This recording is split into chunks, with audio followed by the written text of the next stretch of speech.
Hi, I'm Joey Gonzalez with AgStories. Farming and ranching in today's agriculture industry, as a family, as a business, as a large corporation, is a mainstay to our economy in order to feed, nurture, and thrive as we transition to the next generation of future farmers, dairymen, and ranchers. The next generation, they are our sons, our daughters, and our grandchildren who will move into a highly technical, fast-paced future of agriculture, illuminating new ways and innovations that will make agriculture better, more productive, and safer. I'd like for you to meet some of the new generation who won the honor of the nation's best poultry judges at this year's National Convention of the Future Farmers of America held in Louisville, Kentucky. Let's meet them. Well, high school agriculture has changed quite a bit in the 12 years that I've been teaching. Used to be an ag kid was somebody who came from a farming family or an agricultural-based family.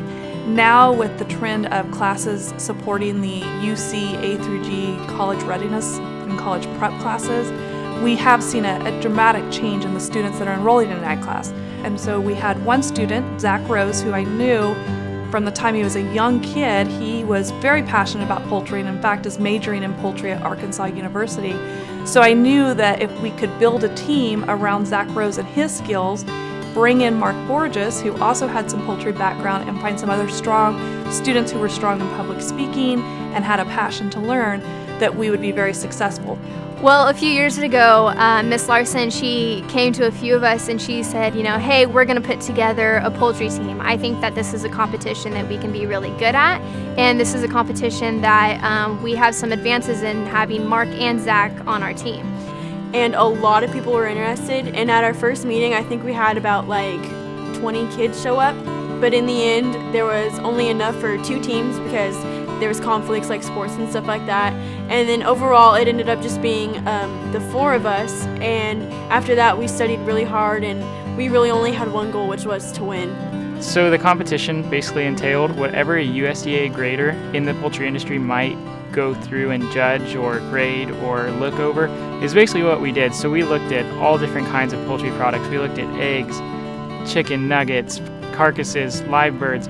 We basically looked at everything that is in the poultry industry on the market, and we looked at the USDA regulations and grades for those products and determined our results and our classes based on what they presented in front of us.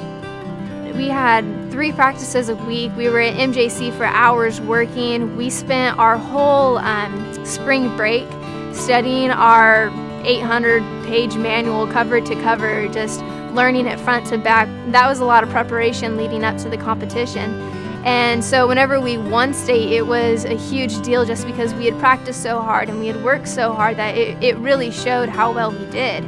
And then so leading up to the national competition, that was even more of a drive for us because we knew that we had done well in California, but were we good enough to compete against 38 other states?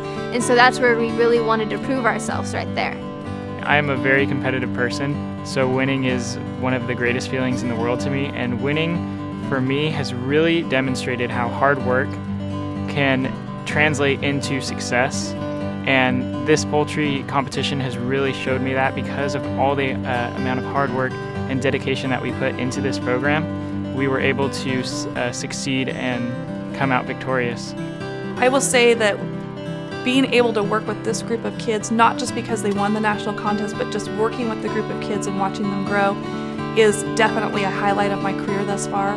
Watching these kids take on the excitement and take on their own passion for something in agriculture was just amazing to watch. Well, winning the national competition, to be honest, still hasn't really set in.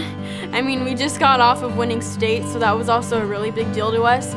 So far winning nationals, I just feel like really honored to be given the title and to represent my community because it really is a big honor, and I'm really proud of my team.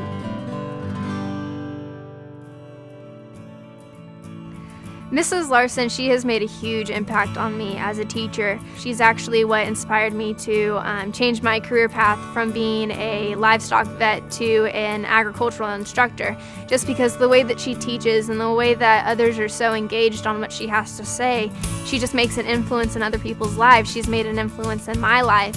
And so with that, she's a huge inspiration to me, and so she has made a big impact in my life.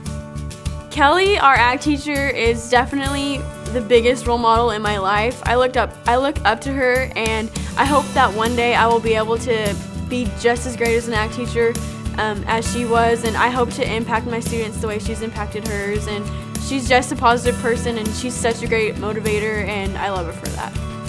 Because of ag, I never would have been the person I am today.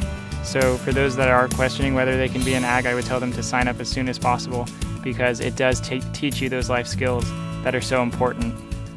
So agriculture students, they do take away that strong leadership ability, and it can extend to many other aspects of their life, other classes, future careers.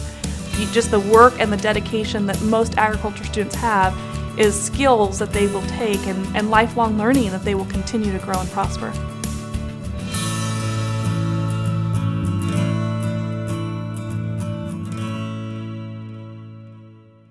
A new and upcoming generation of farmers, ranchers, dairymen, and ag communicators. Exceptional young people from 4-H, FFA, and beyond. You've met a few of them today, but there are countless others finding new paths and ways to make agriculture better and safer, simply to keep food on our table. For Ag Stories, I'm Joey Gonzalez. Thanks for watching, and remember, a little dirt on your hands is a good thing.